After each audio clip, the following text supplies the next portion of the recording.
bringing you inside the USL Championship and League One. Segmer's got there, Marquinhos! He's been knocking on the door! He knocks it down! Diving into all the biggest stories and top headlines. You are ripping and roaring today. This is USL All Access. It's almost impossible to recreate that level of magic. With Mike Watts and Devon Kerr on Sirius XM FC. Welcome, everyone, a new edition of USL All Access. Emmett McConnell's at the controls. Devon is alongside. Mike as well. We've got a ton to cover this week and not a lot of time to do it because Devon is out here embracing his inner Barbara Walters and interviewing everyone involved in the Jägermeister Cup Final, which is being played on Saturday in Sacramento. Hartford on the road to face the Republic. Todd Dunivant, who is the president and general manager for the Republic, set to join us. Talk about everything that's going on in Sacramento, not just the final. Antony Siaha, the goalkeeper for Hartford, tells us everything about that fateful day in Rhode Island and so much more about his career and the excitement of getting Hartford to a final. Dev, I know you've waited for so long to speak. Let's do this, shall we? It's October when the teams take the field again. Can you believe that? No. That's all I got. It's wild. That's where we're at. I cannot believe that it's October. I can't believe the form of some squads. I can't believe that we're still trying to figure out the identity of some teams. We're going to get there in a minute, but it's been a weird year, man, where Charleston, Louisville running away from everybody. The Western Conference has no clue what it's doing. There's a little bit of what's going on at the top. Otherwise, 6 points from the bottom to the playoff line, 6 points from the playoff line to a top four finish. That's wild, man. I've never seen a season like this before. Yeah. How about we talk about someone who, in theory, has seen every season, kind of. Not officially, but the man never stops. Sean Tosh, our congratulations to the Louisville center back. 296 sets the new league appearance record. He also scores the winner, because why not, against Detroit, to extend the lead for the Players' Shield for Louisville. They're now 8 points up with the tiebreaker, 4 games to go. Do the math. And all of a sudden you're talking about a win this weekend could be enough to seal it back-to-back. You're not surprised? You said in August that one Louisville-Charleston game was going to send one to the Shield and the other to second. That's how it's turned out. But Sean Tosh, here are your flowers, bro. Credit to Sean Tosh, the journey, Bob Lilly, James O'Connor, John Hackworth, Danny Cruz, the triumvirate in that intermediary spot back in 2018, titles, tactical switches, consistent, man. Give him credit. I tip my hat. A ton of ups and downs, always been able to score goals, tucked in, locked in, still ready to rock. Yep. Best ability availability. There you go. Dude's been omnipresent now for a decade. All right, let's chat about game or two here. Let's start with top 4 matchup in the West coming into the weekend. It didn't end up that way. The top 2 both lost, by the way, Tulsa and Sacramento. So the chance for one to pull away, for one to draw closer. Neither got the job done on the weekend. New Mexico-Lexington was the game you and I thought we were going to call at 6 o'clock, started calling at 7:40, finished calling around midnight because there were 3.5 hours nearly of delays in that game. Daniel Wu got sent off. New Mexico got the early goals from Vargas and Maples. Epps in the 64th with a really nice goal for Lexington, but it doesn't prove to be enough. There's not enough time in this show either, Dev, to go all the way in. New Mexico in 3rd. Lexington sits in 5th, and I think there should be a new rule. If Lightning is 8 miles away or 6 miles away and there is less than 5 minutes to be played, everyone signs a waiver before they come into the stadium. Just let it rock. Good luck with the insurance bill on that one. I don't blame you. I'm exhausted still. I've never caught up from it. Interesting game. After Lexington went down to 10, they were the better squad. New Mexico didn't have a shot after the 42nd minute. That was against a 10-man team. If Lexington had any movement at the 9, Forster Jago had a rough night.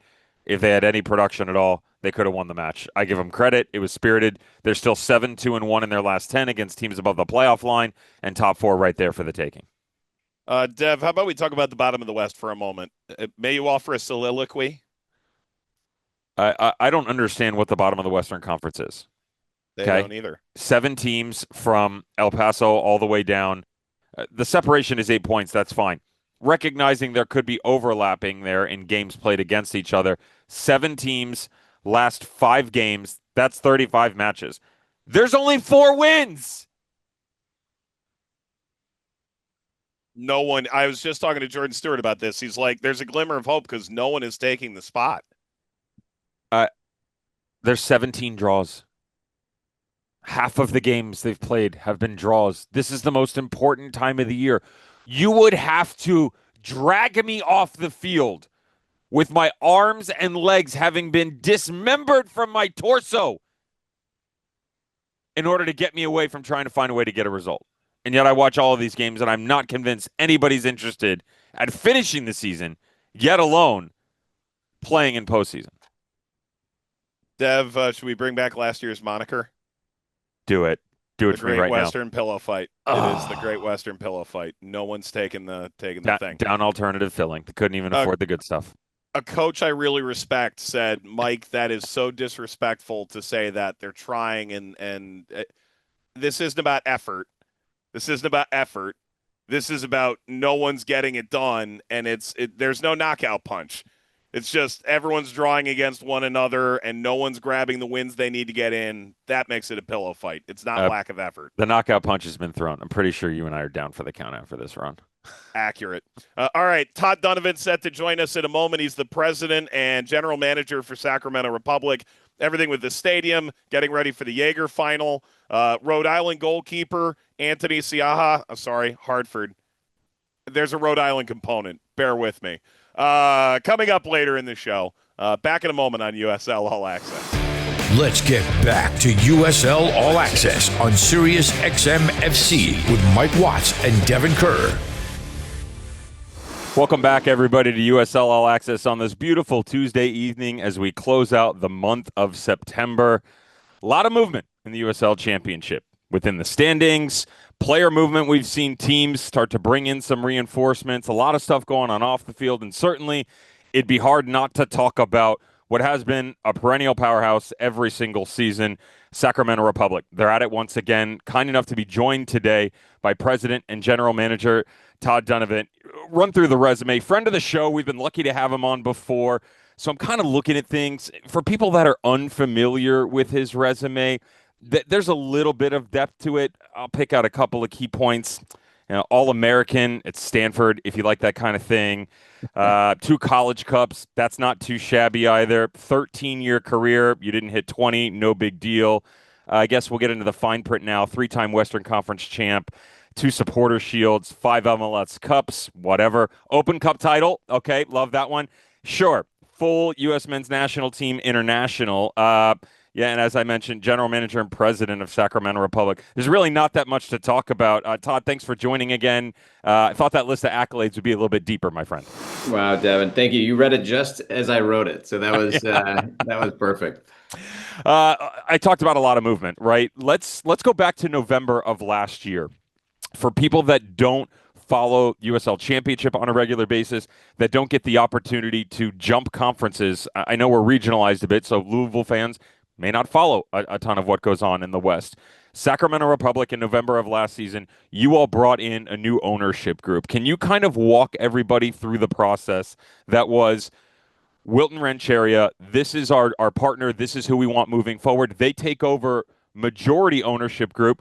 Kevin Nagel's still involved. He's an operating partner, managing partner. We'll get to that in a second. How did you get to that point, and how has it benefited you all so far? I mean, it's been incredible. Kevin Nagel has carried the flag for over a decade now. Really on his shoulders, and to be able to take us to the next level, we needed to bring in more investment, and Wilton Rancheria has been an absolute blessing for us. I mean, they have been incredible, transformative, really. I mean, to be able to come in and have a group like this who is so committed to the community, going nowhere, sees this for multiple generations. This isn't an owner who's looking to, invest and flip it in a few years and try to, increase the franchise value and get out. That's not what they're looking to do. They're going to do that, but they're looking to be here for multiple generations. They're not going anywhere. So with that investment, it's allowed us really to move forward with our stadium. We've now secured the land downtown. But, going back to Wilton, they have been so refreshing. They've been in the background, I think, publicly, but what they have done behind the scenes has been incredible for us. And they've done it in a way that, you don't see too often in sports. It's been incredible. Before we dive into the progressions in the best of ways on the new stadium, I want to stay on ownership group here for a second. Words that are thrown around regularly, majority ownership, managing partner, the sporting side, the technical side, that's outside of ownership. As it relates to Kevin Nagel, he doesn't carry majority ownership anymore. Understand that part of it. If you're a managing partner, and for someone who, at least from what I experienced, was very hands-on during his time where he was the majority owner, how does that change now? Is it just a vote on majority items that you all need a blessing from, or does he carry a little bit more on the day-to-day? He carries everything still on the day-to-day. I think the beauty is how we operated and how we've run the club for the last 10 years. That doesn't change. So Kevin is still running the team. The tribe was insistent on that. They wanted that that fluidity and having that the ability to kind of carry that over, because they're new to sports ownership. So they certainly wanted Kevin's expertise, and so he's still running things, and we are still running things the same way we always have. We just now have the ability to take the club to the next level with the investment of Wilton, to be able to build out a brand new stadium downtown, to be able to build out a training facility, which is still very much top of mind for us. Piece together a bunch of information from the western portion of the United States, and key talking points for me out of that new stadium downtown that you referenced. 12,000 seat capacity. Saw you go on record and say that you could push it to 15 without changing any current plans, but you all do have the ability, given the design of the infrastructure, to add up to 20,000 overall. You talk about the training facility. In terms of the infrastructure outside of the stadium, transportation for people, accessibility, the build around it for entertainment, can you maybe give people the finer points of what it would be like to experience it on game day and how they would get in and out? Yeah, completely new experience, I think, for fans here. What I would say is this isn't just new for USL to have 31 acres downtown in a big city, not just for the stadium. The stadium will be about half of that. The rest we can build out. We can, put a sports entertainment district. We can put housing. We can do other things around bars, restaurants, and make it a not just game day, but also an immersive experience. That doesn't exist. That type of setup doesn't exist in American soccer. And forget, USL is one thing. That doesn't exist in MLS. That doesn't exist across the board. And so this location, this site is so incredible and so big for us. And now that we have those 31 acres, we've already gotten to work. We're leveling the ground, getting everything ready for that build. And the fact that we're downtown, to get to your point, it's going to be an ease of access. Golden One Center, which is the basketball arena here in town, that got voted by ESPN as the #1 arena in the entire NBA. #1. It's 9 years old. And it was for, I think they had 9 or 10 different factors that they included, including game day experience, ease of getting in and out. We're going to tap into all those same garages, all those same parking infrastructure that exists in a downtown location. It's going to be very easy for people to park, very easy that people have already done with the Kings here. We're going to tap into that same setup and make it a great experience. We also have public transit. The Railyards is where we are. That all roads lead to the Railyards. So train stations, bus, everything is right there, and that's where we are.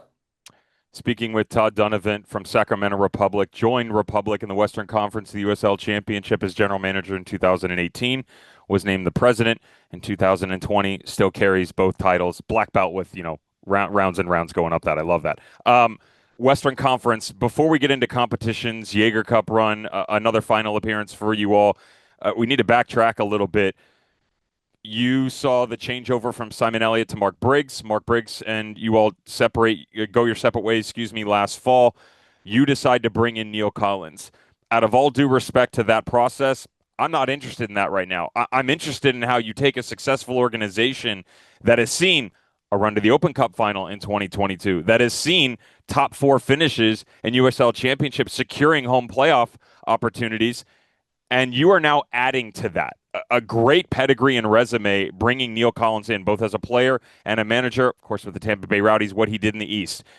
Getting to the idea that he is the right one is one thing, but adding layers and then bringing his in his own flair and making sure the maintenance of that success is a very different conversation. You guys have been able to do so, and it happened pretty quickly. Why? Yeah, big credit to Neill. I mean, we had a great foundation. What we did with Mark over the last five seasons, we accomplished so much, and Neill came in to that, which isn't easy to inherit something. But he did that. He added his own pieces. We added some players in the offseason. We added some players mid-season. But it took a little time, right? Like his first third of the season, we started, we were conceding late. All the underlying numbers were there. We were playing really well, but results weren't quite there. So we were out of the playoff picture at one point, I think. And eventually Neill's key to his success is just consistently showing up and doing the work. He is so good at that. He is so, has a winning pedigree for a reason. And we knew that when we recruited him, but we also have seen it firsthand. And you see why he's had the success he has. He is straightforward. He tells the players where they stand. That's all you can ask as a player. You want to know, good or bad, where you stand, and then from there you can adjust accordingly. So he's been so good and is only getting better. We're nothing but happy with Neill. Todd, when you brought Neill Collins in, given the infrastructure you referenced and getting the ability to add to it, taking time or not, what's a successful season? Is it you have to win a title? Is it you got to be a top 4 finish? When you walk away from 2025, though, everybody wants a star and everybody wants a Western Conference title, so on and so forth. How would you guys justify success this season? Yeah, no question. I mean, I think we've started off, his run really well, and we're setting ourselves up for championships, right? For the opportunity to compete for trophies. We have one coming up this week against Hartford in the Jägermeister Cup Final. We're in second place in the Western Conference, setting ourselves up for a playoff run and another trophy there. So, it is, for me, I think that's what we're really proud of, is we're competing on both fronts. It's not just, hey, we're just focused on the league, or hey, we're just trying to win a trophy, in Jaeger. We're doing both. And I think that's, as a club, what we feel like we've been missing is that ultimate, the hardware. I mean, we had the great, run in 2022 in the Open Cup. We came up just short in the last 15 minutes of that game, but it was magical. It was incredible. But at the end of the day, we want trophies. And so that's why we brought Neill here, and that's what we're after. 5 league games remaining. We'll get to the Jaeger Cup final in a second. 6 matches overall. 3 of the remaining 5 league games, teams currently above the playoff line. But within those 5 league games, you do have 3 at home. I want to tie the league competition as we move on to the Jaeger Cup final and just bring that stadium back in for a second. Can you maybe talk about maintaining the essence of what has been Hart Health Park, the quality fan engagement, certainly the attendance that has followed, and ushering it into a new era and a new venue? Yeah, no question. I mean, I think we've had, 12 seasons now at Hart Health Park. It's been our home for a long time. It is still a fantastic venue. It's grass. It's soccer only. I mean, all those things aren't a given, right, in our sport. And so we're really lucky with that. We have the best field, we think, in the league, and the best fans. Certainly, they're going to show up. It's going to be sold out on Saturday. And that will carry over, and we will elevate that. So now the game day experience will be, put on steroids for everybody. We'll be able to give fans, whatever they want. If they want to be with the supporters, if they want to be in a premium suite, all those things will be at our, disposal, and that's going to be great. So no question, we want to close out Hart Health Park here on a high and leave with great memories. Speaking with President and General Manager Todd Dunivant of Sacramento Republic, currently sits second in the Western Conference of USL Championship play, though a game in hand on number 1 team FC Tulsa, and a chance with games to run them down. Right where you want to be in terms of league play. Apparently, there's something in the DNA there, though, about what you want to do with your cup runs. Only 3 teams in the modern era, that dates back to 1996, of U.S. Open Cup play, as a lower division team, have been able to make it to a U.S. Open Cup final. Your team most recently did it in 2022, falling just short to Orlando City. But now you're in another cup final, the Jaeger Cup. It's the second year of the USL Championship. USL, I should say, rolling it out. They started in League One. Now it's League One and Championship in 2025. You get an opportunity to host Hartford Athletic. Only one loss and 15 at home. Talk to us about what the run from 30,000 feet has been like, and any sort of comparisons maybe that you would draw to that team that made a run to the final of the Open Cup in 2022. Well, yeah, I think it starts with our defensive prowess, I would say. We've been a tough team, to score on, and that's a good starting point for any competition. You don't lose many games when you don't concede. So, Jared Mazzola has stepped in and been absolutely a monster for us. I think he's, conceded once in 6 games.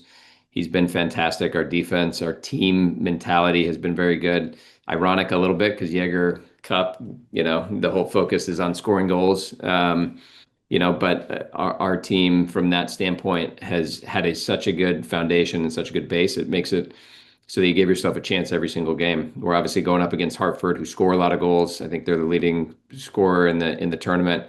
So we're certainly going to have to be at our best, and we know it's going to be a tall task. But we love that we're at home. We love that we're in front of our fans. We have not had, we were on the road and for the quarterfinals, on the road for the semifinals. So coming home for the final is something that I think we're all looking forward to. Certainly in league play, head coach Neill Collins has found a rhythm and preferred selection, we'll say, of his players within the lineup. I could probably Sharpie an 8, and you guys would be pretty happy. I think the other 3 are a luxury based upon congestion of fixtures as well as what the profile looks like in the matchup against an opponent. But you mentioned him, Jared Mazzola. There's a young man over my right shoulder right here. We'll get to him in a second. And Danny Vitiello, my personal favorite for the best goalkeeper ever in the championship. I digress. Jared Mazzola, all due respect, averaged over a goal a game in about 37 appearances prior to arriving with Sacramento Republic in the USL Championship. That was with Greenville Triumph in League One. In those 37 appearances, he had 7 shutouts. And then Jaeger Cup comes around. 6 appearances. You said only 1 goal against. He's got 5 shutouts to his name. Yes, it's a team mentality. Certainly the defensive structure has followed Neill Collins. But watching these matches, Jared's played really well. Explosive saves, commanding presence of the back line, good decisions with the ball at his feet. Credit to you guys and Neill Collins on the sideline for saying, you know what, we're going to roll him out early on in the tournament, but you've stuck with him. How has he been so successful in this glorious run and goal? Well, credit goes to Jared. I mean, he works so hard. He is, like you said, behind Danny Vitiello, which is not an easy position to be in. But he works his butt off every day, 6 a.m. He does 100 push-ups. He's got a regiment that, I think tells you about his mentality, tells you about what his goals are, his ambitions. And I think being here, he's gotten better. He hasn't been on the field as much as he would have liked.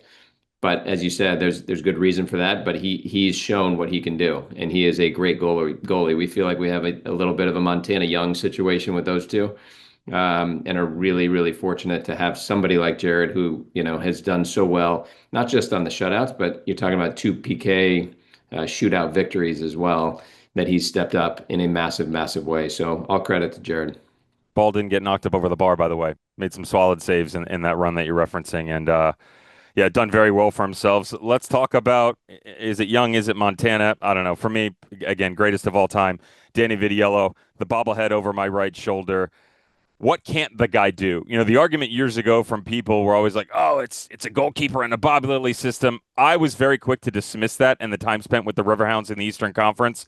I'm glad that I stood on that, and I'm not asking for praise. I'm saying that you could see the talent.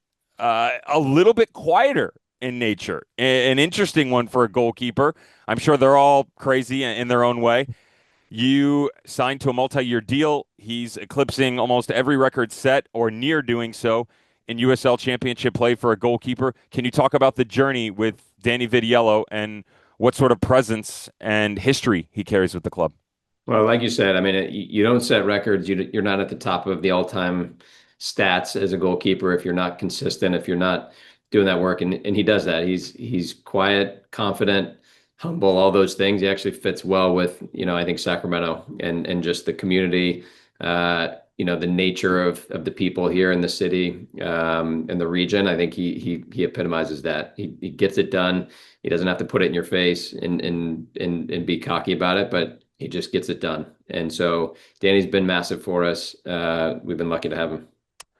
Last one before you guys go. If people haven't had the opportunity, tomorrow night, 10:30 p.m. Eastern time, USL Championship play. You guys host Orange County, a chance again to hunt down FC Tulsa in the Western Conference. On the weekend, host Hartford Athletic. That's the match we're referencing, Jaeger Cup Final. That'll be at 10 p.m. Eastern time, 7 local Pacific. I did that math on the fly. I'm really proud of myself. Big one here. The news that came out earlier this year, the announcement of plans for USL to roll out a Division One entity, plans for 2027, talks that have sort of shifted. Paul McDonough has come out and said, a little bit more likely for the 2028 timeframe. For my money, I look around the league. There are teams that I would feel like have a pretty good pulse on who would jump to that type of level, regardless of what the parameters look like financially and the build necessary. Sacramento Republic, for me, is one of those teams. Whether you want to commit to it now or not is not the question. The question is, for a team that's pre-existing in championship play, what's the biggest benefit for them fully removing themselves as a squad from championship play and then chasing the opportunity as a Division One team? Yeah, I mean, I think we've always seen ourselves as a Division One market. This is before I ever came to the club. When Sacramento was selling out 20,000 seats at Hughes Stadium, for their first 4 games, eclipsing any other Division One team in America at that time. It was incredible what the club did, and that was the moment I think everybody said, this place is a little bit different. There's something bigger there for Sacramento. We've never left that. We've never lost that feeling. And that's what we're doing with the stadium. That's why we have flexibility within it so that we can meet the moment, whatever that is, right?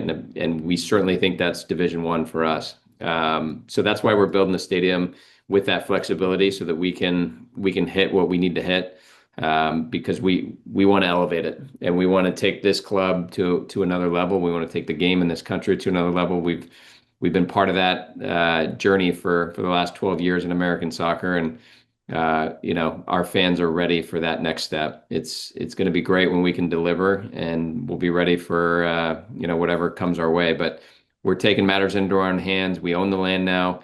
We're starting grading. I can look out my window and see trucks rolling and clearing it. I mean, it's just incredible. It gives you goosebumps every time. So it's not a what if. It's happening, and we're doing it right now. Love that. I'm sure there's no doubt in anybody's mind, certainly not in mine, that success will follow. Immediate for Sacramento Republic. 2014 came in the league, still remain the only team in USL Championship history to win the USL Championship title in their expansion season. Todd, President and General Manager of Sacramento Republic, appreciate you taking the time, bud. Always love having you on and you being kind enough to spread knowledge about all the great moves you guys are doing out there in the West. Thank you, Devin. So good to see you as always. There he goes, Todd Dunivant. Again, President and General Manager of Sacramento Republic. You can catch him tomorrow night, CBS Sports Network, Orange County SC, 10:30 p.m. Eastern Time, 7:30 local. Western Conference opportunity to chase down FC Tulsa. As mentioned during the interview, they will host Hartford Athletic in the Jaeger Cup Final on the weekend. Stick around. We got one of those players that's involved in the final. Goalkeeper Antony Siaha from Hartford Athletic joins us in just a moment. Giving insight to all the biggest moments in Championship and League One. This is USL All Access on Sirius XM FC with Mike Watts and Devon Kerr. Welcome back, everybody, to USL All Access on this beautiful Tuesday evening. As promised, on the other side of the break, after Todd Dunivant from Sacramento Republic told you Mike Watts was out walking the cat, I know you don't want to hear from me. Nobody ever does. Someone's got to set up the show to make sure that we're bringing the proper people on who are actually doing all of the hard work. I promised. One of the best seasons and goalkeepers that we had this season has come from Antony Siaha and Hartford Athletic. We're going to talk his journey, his background, what it's actually like to stare death in the face in Rhode Island and make every single fan there fear and hate you at the same time. More importantly, we're going to get to know him as a player and as a person. Antony, I appreciate you taking the time, buddy. How are you today, man? I'm great. Thank you. Thank you for having me. You're welcome, man. Got an opportunity to chat with you when we were in Rhode Island for the CBS match. And then, diving into the background a little bit, unique journey, right? So you come to the United States, you're 10 years old. I found the collegiate route and then the beginning of your professional journey very interesting. For people that don't know, for Antony Siaha, 3 different colleges, that's not a bad thing. At that time, it was a little bit different. Cal State Bakersfield, Ottawa University, and then Benedictine. Within the 3, as you slowly made your way across the country, you gained a little bit more experience. The 3rd one, not so much. And then all of a sudden, you show up at the pro ranks. How did you end up at Cal State Bakersfield to begin with? And then can you maybe lead us through what was the 3-year span of you finally getting to the pro ranks and making your way through the college journey? So Cal State Bakersfield, how I got there was from playing with Real Salt Lake Academy when it was still at Casa Grande. So just like that, they offered me a contract to go to Bakersfield. It was really good. So I moved to California by myself. Did a year there. I came from playing a lot of games to not really knowing how to sit on the bench in Bakersfield. And it was pretty hard on me. And I decided to switch school after the first year. And then I transferred to a school named Ottawa. It was a brand new school in Surprise, Arizona. Did a year over there, and then transferred to Benedictine. College was a little hard for me. I was still trying to chase my pro career and stuff like that, but it was really hard on me. So I had withdrew out my classes after my 3rd year of college and decided to just try to go pro somehow. And at first, I went back to Tucson and tried out for FC Tucson. I was training with them for a month. Unfortunately, it didn't work out. So that was pretty hard on me. I decided to go visit my family and friends for a while. So when I went out there, I was training with teams and got my motivation back because of the teams I was playing with were offering me to stay there, but I just didn't want to go if I'm struggling in another place where I wasn't raised in. So I moved back to Arizona for a little bit. I decided to move to San Diego with a guy named Milo Barton, and his dad was Warren Barton. I would train every day with them at the park, and COVID happened. We stopped training. I had to get out where I was living with them. I decided to do construction so I could stay in a dorm in San Diego because I had a friend that worked as a RA over there. So I decided to just work. And when everything was ending, a guy named Paul Wright, had me. He kind of took me under his wing and was training with me every day because he saw that I was a great goalkeeper. He'll help me out, coach some of the kids that he had so I could make some money. And while that was happening, he introduced me to indoor, and I was training indoor. While doing the indoor stuff, Lennon Donovan saw me, and he decided to bring me on trial, and I just took advantage of it. And ever since, just my pro career, it's been going great. That's really about it. My story right there. For people that don't know, Paul Wright, Englishman, he's an indoor legend, spent about 25 years spread out around the country. You mentioned the Soccers for sure. I want to timeline this for everyone.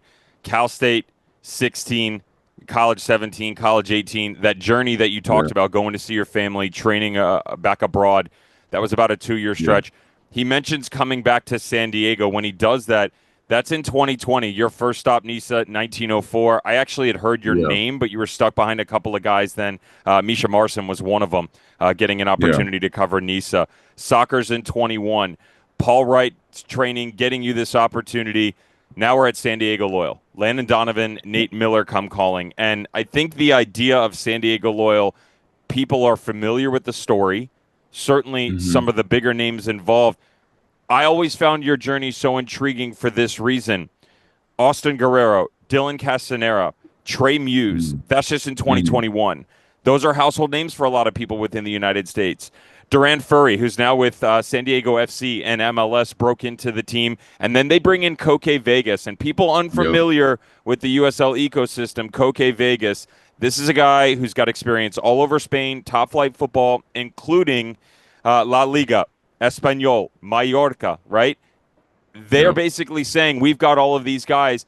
You never strayed from the path, though. You bided your time. I had always heard how good behind the scenes you were training, but you never got an opportunity to jump into a league role and even give everybody a glimpse of what could be. Tell us what it's like mentally as a goalkeeper to be stuck behind all those guys, and you just still kept going. We're talking about a 5-year stretch now where you've really been up against it and haven't had a lot of reps. It's just faith. I had faith. I believed in myself. I was just grateful for the opportunity, honestly.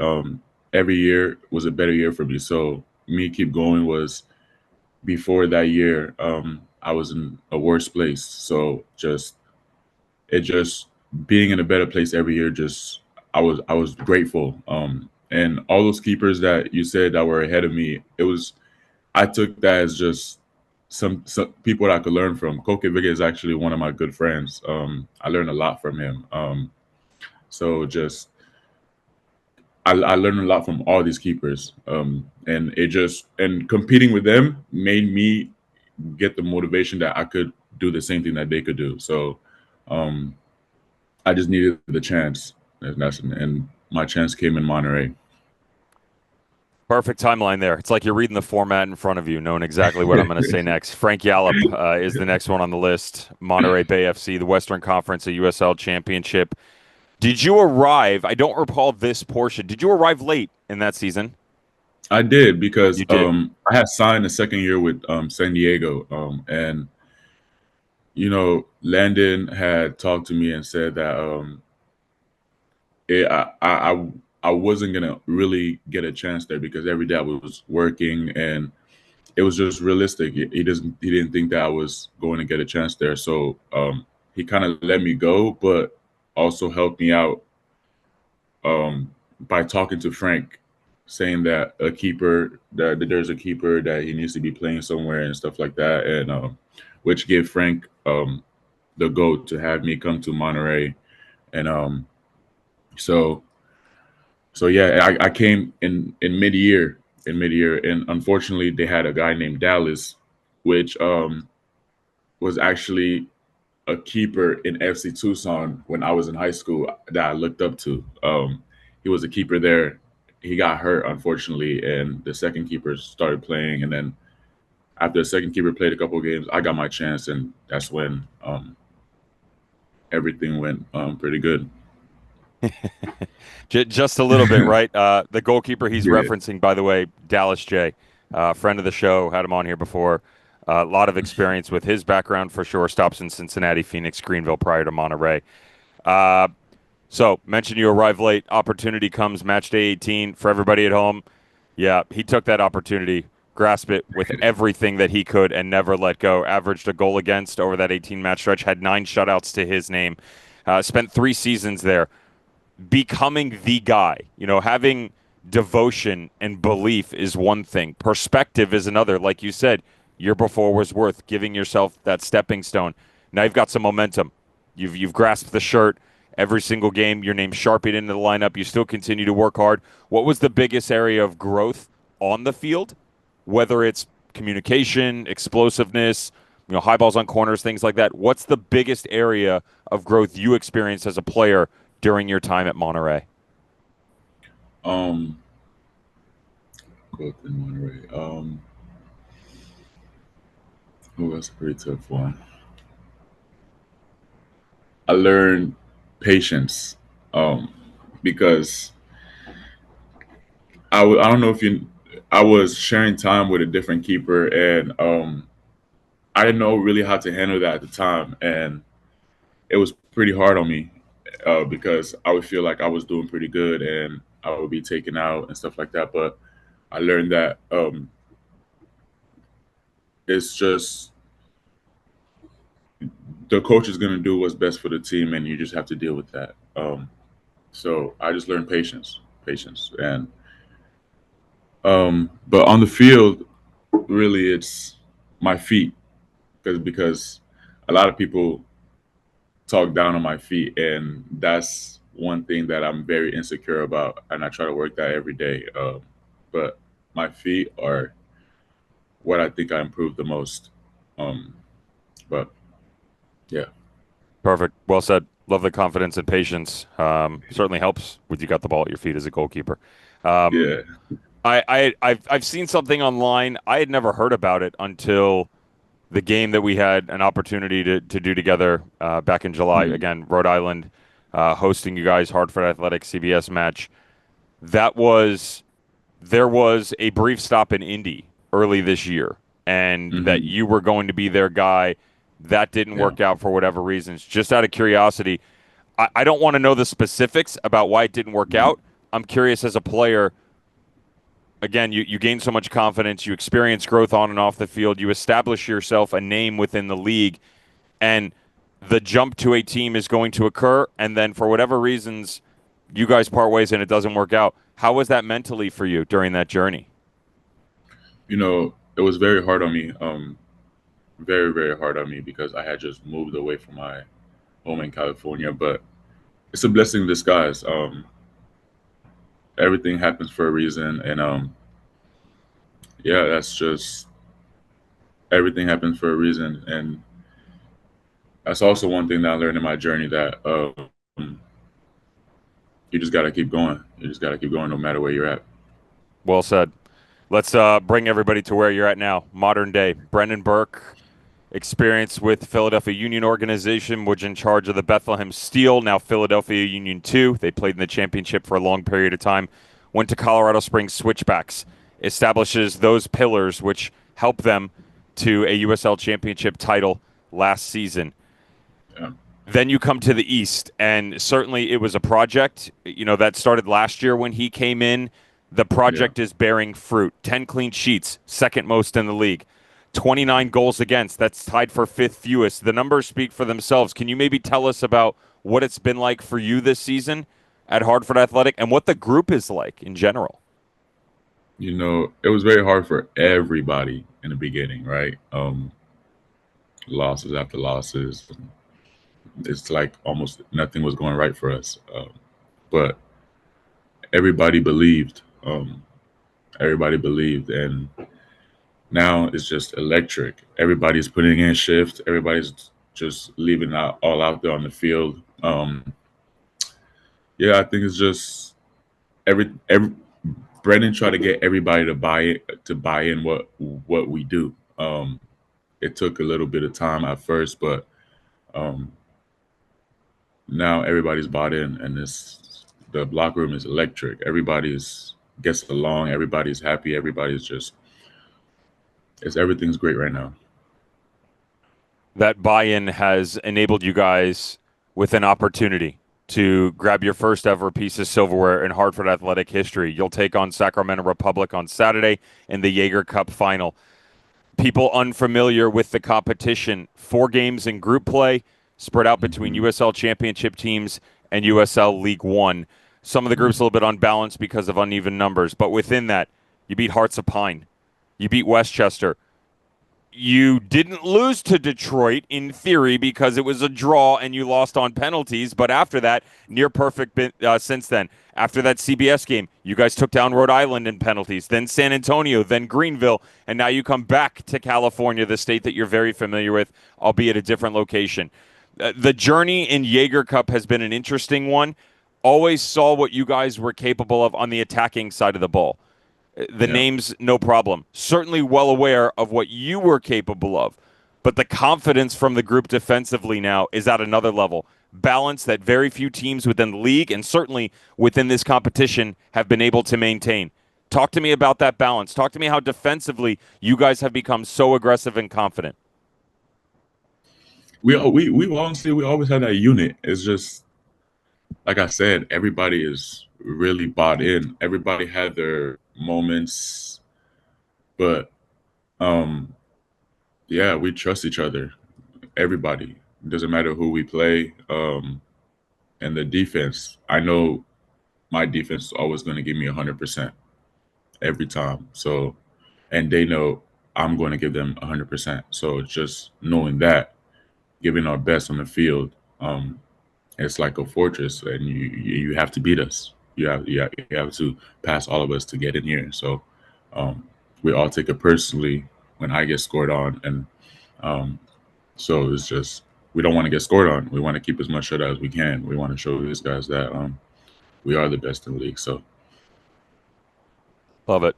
You certainly don't lack for confidence, by the way. Some extracurriculars, which I saw with my own eyes. Our cameras picked it up.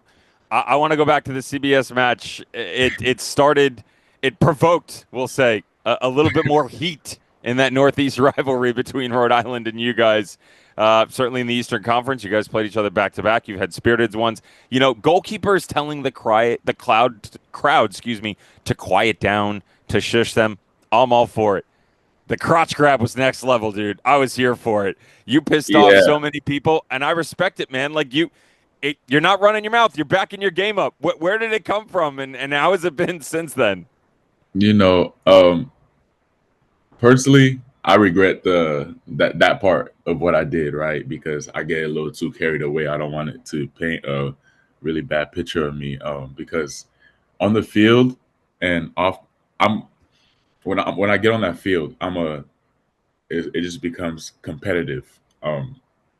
It meant a little more with Rhode Island because of when you talk bad about the place and the team that I play for, I take it very personally, right? So, and when we get on the field, it's more of it's just competition to me. It's just us against you guys as war, and that's it.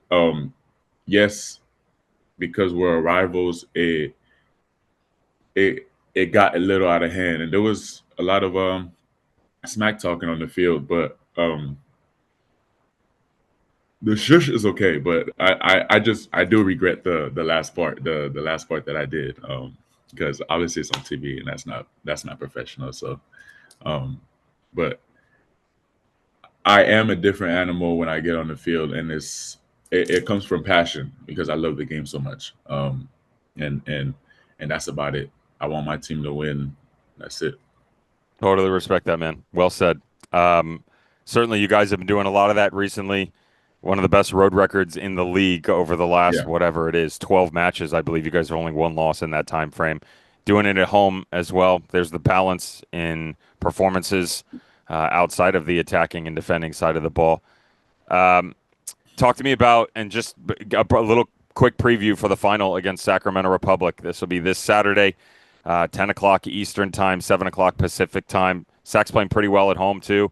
Only one loss in 15. As a goalkeeper, kind of give me your scout of what you expect to see out of them and how to stop them. You know, I played Sac a lot of times in this career. To me, I'm very nervous before every game, right? But I think I shouldn't think too much. Just take this game just like every game, warm up just like every warm up. Just take it just any other game. I know it's a championship game, but I don't think anything's going to change in how I prepare. Just I know it's a big game, and I'm just going to do my best like I always do. Love that. Antony, appreciate your time, man. Again, always enjoyed your game. Try to do our best to explain people the journey that has been. You certainly have been more than adequate over the last 20 minutes together of filling in the blanks. Best of luck to you guys in the match on the weekend. Certainly the crazy run in the Eastern Conference that has been, to your point, at the bottom of the East, now nipping on the heels of a top 4 finish and a home playoff berth. All the best moving forward, brother. Thank you so much. Thank you so much for having me. There goes Antony Siaha, goalkeeper, Hartford Athletic. Pay attention. Guy's been making moves for years. The statistics have followed. The confidence is there. Is the cup right around the corner? We'll see on the weekend. Again, what is right around the corner? Mike Watts returns from Walking the Cat. We will preview the Jaeger Cup Final when we come back. You're listening to USL All Access on Sirius XM FC. Here are your hosts, Mike Watts and Devon Kerr. We're back, everybody. If you missed any part of this show, it's available on the Sirius XM app tomorrow, as well as on the USL YouTube page. Our thanks to Todd Dunivant and to Antony Siaha, who's definitely the Hartford goalkeeper. He's confirmed it now. And to the cat, Snickle Fritz. What's up, dog? Cat. All right, Dev. Jaeger final, Hartford, Sacramento, Saturday, 10 p.m. Eastern Time, 7 Pacific. I'm just going to lead with this. Playing on the weekends, the tournament in my mind was a success. It's something I would continue to operate, and I wasn't sure I was going to feel that way. Sacramento, midst of a 3-game week, they get to play at home. Loudoun and Rhode Island both in penalties and knockouts, 5 clean sheets in 6. Hartford, best run in club history, highest scoring team in the comp. San Antonio by 2, and then late fireworks 3-1 over Greenville. Bring it. We've talked about it ad nauseum, and whether it's been on this show, game previews, certainly on the matches on the weekend. I'm just going to read a stat because I think it's very telling of what you can get out of both opponents, and it's led by one. Hartford Athletic, the last time they conceded first and came back to win, May 31st of this season. Also, they haven't lost scoring the opening goal since May 3rd. Basically, Hartford scores first, they win. Hartford doesn't score first, the game's over. Sac only 1 loss and 15 at home. All right. Dev, pick one game on Wednesday you like. Tulsa, Lexington. Lexington to be able to keep pace in the top 4. Tulsa, if Sac stumbles tomorrow night and Tulsa wins, to me, it's done. That's it. That's done. It's over. They're going to win the Western Conference. And also Lexington with the opportunity to be the only team in the championship to complete the season sweep over FC Tulsa. All right, well, skipped right over Wednesday. Sacramento, Orange County, 10:30 p.m. Eastern Time, CBS Sports Network. We're calling that one. That's the big one on Saturday. Louisville, Indianapolis Proximity Association football contest as well. I'm calling Colorado Springs, San Antonio. I'm very excited for that. Phoenix, New Mexico as well. Dev, did you learn anything in this show? Meow. Yeah, I learned that too. For Devin, Emmett, Mike, we'll talk to you again next Tuesday. So long, everybody. This is USL All Access. If you missed any portion of the program, listen back anytime on the SXM app.